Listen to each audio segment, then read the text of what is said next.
بسم الله الرحمن الرحيم يا أيها الذين آمنوا أطيعوا الله وأطيعوا الرسول وأولي الأمر منكم فإن تنازعتم في شيء فردوه إلى الله والرسول إن كنتم تؤمنون بالله واليوم الآخر ذلك خير وأحسن تأويلا.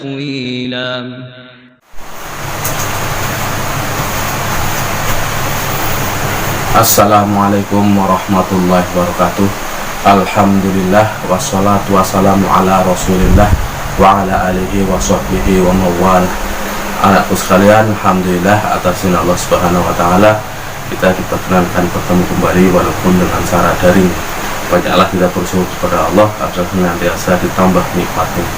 Anak-anakku sekalian, kita ketemu tatap muka untuk pertemuan pertama ya. Pertemuan pertama ini saya akan menyampaikan bab 1 berkaitan dengan taat aturan. Kemudian yang kedua nanti berkaitan dengan fastabiqul khairat atau berlomba-lomba dalam kebaikan. Dan yang terakhir nanti berkaitan dengan etos kerja. Baik anak-anak sekalian, mari kita awali dulu dengan membaca basmalah bersama. Bismillahirrahmanirrahim. Berdoa nanti ya, setelah ini kalian berdoa terlebih dahulu sebelum belajar. Anak-anak sekalian yang semoga dirahmati Allah Subhanahu wa taala, sebelum saya menyampaikan materi, saya mengingatkan terlebih dahulu jika kalian pergi-pergi atau keluar dari rumah jangan lupa pakai masker, kemudian jaga jarak, jangan lupa sering-sering cuci tangan pakai sabun agar kita terhindar dari wabah COVID-19. Baik anak-anak sekalian, tadi kita sudah membaca Al-Quran dan sudah mendengarkan bersama-sama. Selanjutnya hari ini materi pertama berkaitan dengan Quran surat An-Nisa ayat 59 yang berkaitan dengan taat aturan. Hukum tajwid. Hukum tajwid yang ada pada surat An-Nisa ayat 59 ada banyak sebenarnya, tapi saya hanya akan memberikan beberapa contoh. Yang pertama ada mad jaiz munfasil. Mad jaiz munfasil itu ada pada kalimat ya ayyuha itu. Apa itu mad jaiz munfasil? Mad jaiz munfasil itu mad tabi'i yang diikuti dengan hamzah di luar kalimat. Kemudian ada mad badal. Adalah alif pengganti hamzah. Contohnya ada di situ amanu. Kalimat amanu, alifnya itu ada tanda harokat berdiri, itu namanya mad badal. Kemudian ada alif lam syamsiyah. Alif lam syamsiyah atau sering disebut dengan idgham syamsiyah. Alif lam ro ar-rasul, contohnya begitu. Bacaan lamnya jadi idgham, jadi hilang, masuk ke huruf ro. Biasanya ada tanda tasdidnya di situ. Kemudian ada contoh lagi alif lam qamariyah, kebalikan dari alif lam syamsiyah ya, atau sering disebut alif lam qamariyah itu sering disebut dengan izhar qamariyah. Contohnya adalah al-amri, ulil amri. Al-amri itu alif lam, lamnya dibaca dengan jelas, dibaca izhar. Itu disebut dengan alif lam qamariyah. Kemudian ada yang lain itu ikhfa. Ikhfa itu dibaca tidak jelas atau samar-samar. Minkum, nun mati atau tanwin bertemu dengan huruf-huruf ikhfa, dibaca samar. Minkum, ada kalimat itu. Kemudian ada ikhfa syafawi. Ikhfa syafawi itu contohnya ada pada kalimat tanaza'tum fi. Ada mim mati. Ini hukum mim mati bertemu dengan selain mim dan ba ya, maka disebut ikhfa syafawi. Tanaza'tum fi. Kemudian ada contoh yang lain adalah idgham bi ghunnah. Idgham bi ghunnah ada pada kalimat khairu ahsanu. Khairu ahsanu, huruf tanwin bertemu dengan huruf waw di situ ya, disebut dengan idgham bi ghunnah. Biasanya juga diiringi dengan tanda tasdid sehingga di situ dibaca idgham ya, khairu ahsan. Kemudian ada mad iwad. Mad iwad itu contohnya ada pada kalimat ta'wila. Bunyinya seharusnya takwilan, tapi karena di akhir kalimat menjadi dibaca panjang 2 harakat ta'wila. Itu.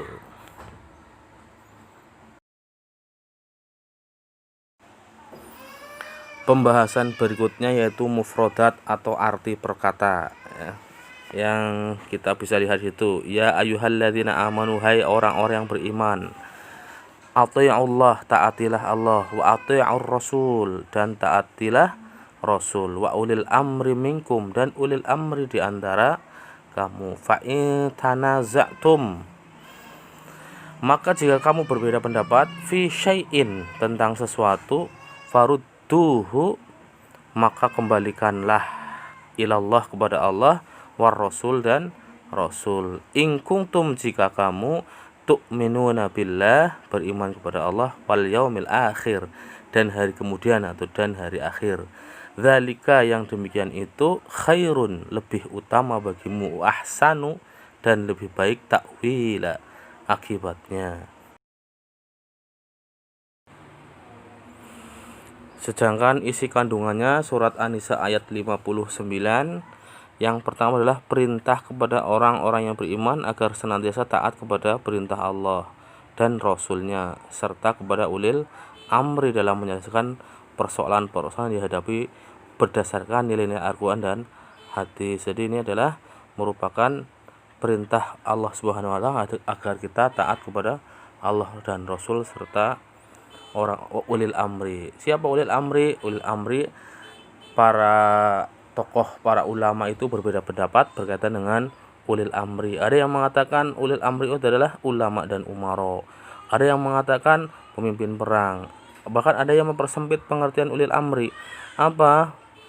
Ada ulama yang mengatakan ulil amri itu adalah Abu Bakar As-Siddiq. Ya. Terlepas dari itu semuanya, yang jelas ulil amri saat sekarang ini adalah pemimpin kita, pemimpin dari tingkat pusat, presiden, ada gubernur, sampai pada tingkat kepala keluarga, orang tua kita adalah pemimpin kita.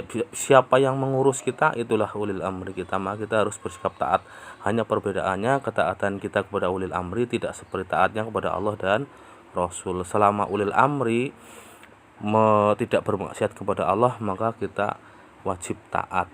Kemudian isi kandungan yang kedua adalah mentaati perintah Rasulullah SAW, baik perintah mengamalkan maupun meninggalkan larangan, karena perintahnya merupakan perwujudan dari perintah Allah. Kalau kita taat kepada Rasul, itu artinya juga kita taat kepada Allah Subhanahu wa ta'ala, karena Rasul adalah utusan Allah yang langsung dibimbing oleh Allah Subhanahu wa ta'ala.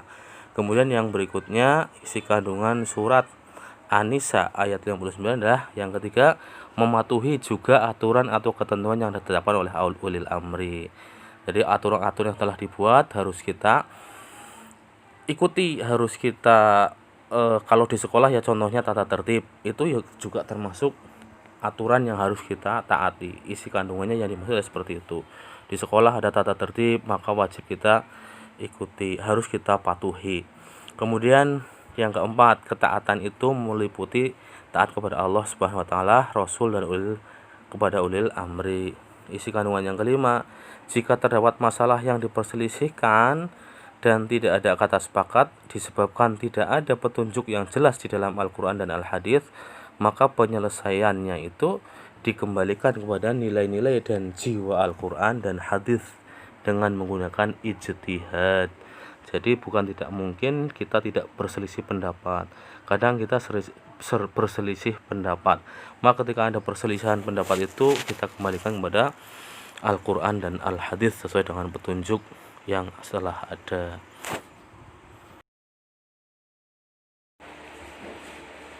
Banyak hadis tentang taat.